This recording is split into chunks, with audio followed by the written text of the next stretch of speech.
We have a problem in this country, and this problem exists all across the board, from children to adults and all races. And based on data from the National Center for Health Statistics released in 2010, 35.7% of adults and 16.9% of children are suffering from this health epidemic. I'm talking about obesity. This problem has been on the rise, increasing every year for the last 3 decades. And so we're going to talk about why the reality of obesity is such a serious problem and why it's one that needs to be addressed immediately. This isn't a speech, though, to persuade you to get super skinny. It's one that will hopefully motivate you to change some habits and see how easy it is to do so. I've grown up with a very active lifestyle. I have always been in sports or exercising on my own, and then taking 3 years of gym class in high school and following the example my parents have set through how they've raised me. Leading a healthy lifestyle is very easy to do, and it's very important to do also.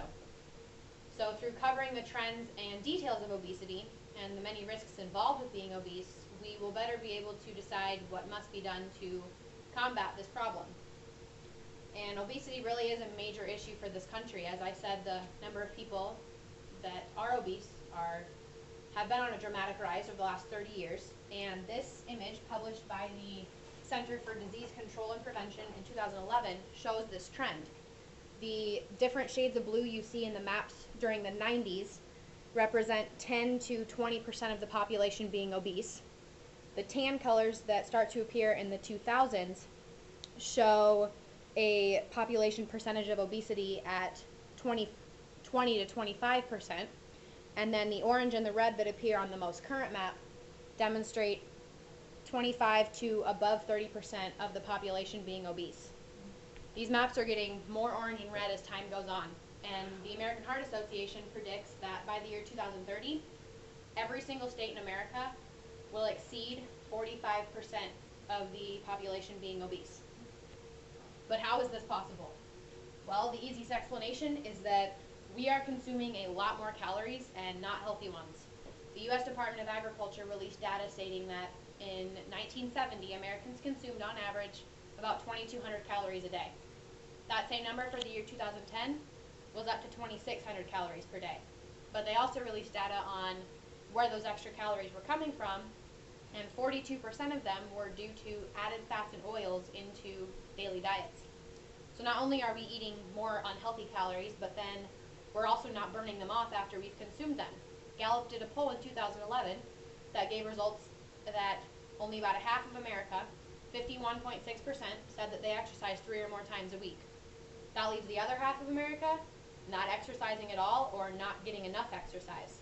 And I realize that there are some medical conditions that prevent people from being able to work out, causing them to gain weight and become obese, but they cannot help that because of their medical conditions. So I'm mainly talking about the Americans that can work out, they just choose not to.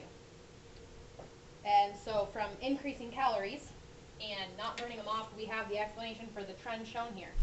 But what this image can't show, though, is the many risks involved with being obese. And there are problems that are common with every single person, but when you're obese, those problems are made even more of an issue. One problematic area, and probably the most significant, is their health.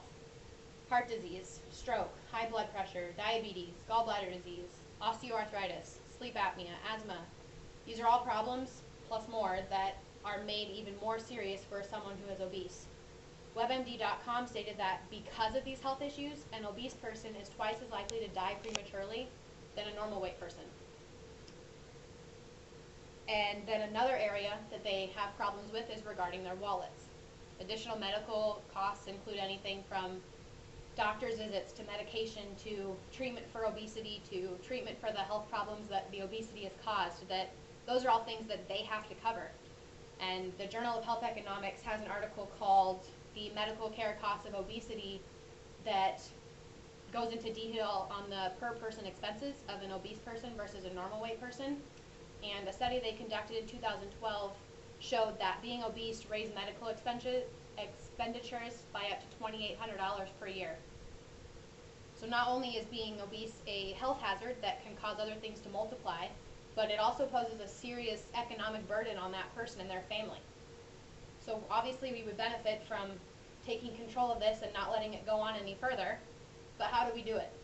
Well, there are two things that have to happen. The first one is we have to modify our eating habits. And I'm not saying we need to start eating 5 bites of lettuce every meal and that's it, because that really wouldn't be any healthier. We just need to change what we're eating. In the McDonald's annual report, their sales history shows that their total revenue has gone up from $22.5 million back in 2007 to almost $28 million for 2012. And last year they were serving 69 million customers a day, every single day. But back in 2008, they were only serving 58 million customers a day. That's an extra 11 million people that are going to McDonald's every day now compared to only 4 years ago. There are other options out there. If you have to stop somewhere for dinner and you are in that much of a hurry that you need to stop somewhere, which that happens, there's a Subway probably a block away from that McDonald's. They're all over. It's a lot healthier, but it also has that speedy option that everyone loves when they're in a hurry. But besides choosing where to eat out when you do, we should limit how often we eat out, because we're going to save money from not having to spend at the restaurants, but we're also going to save ourselves the extra calories that we don't need to consume. And the second thing that we need to change is our exercising habits. And as I said, only about half of America are exercising 3 or more times a day. And I realize how busy our lives are and how time-consuming working out on a daily basis can be, but the Surgeon General recommends that adults get 30 minutes of exercise only 4 or 5 times a week. That's almost every other day for just a half hour.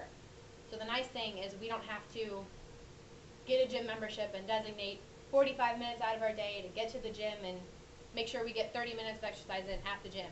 There are little things we can do throughout our day that will add up to a half hour really quickly.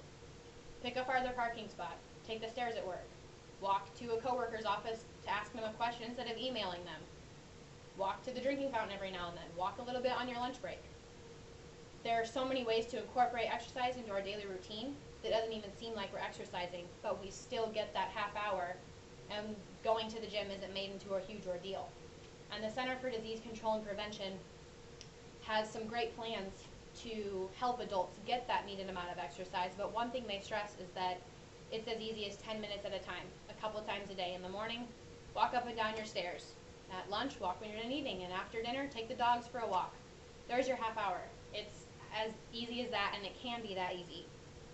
Getting our eating and exercise habits under control are so important, and that's really the only way that we will truly be able to fight against obesity.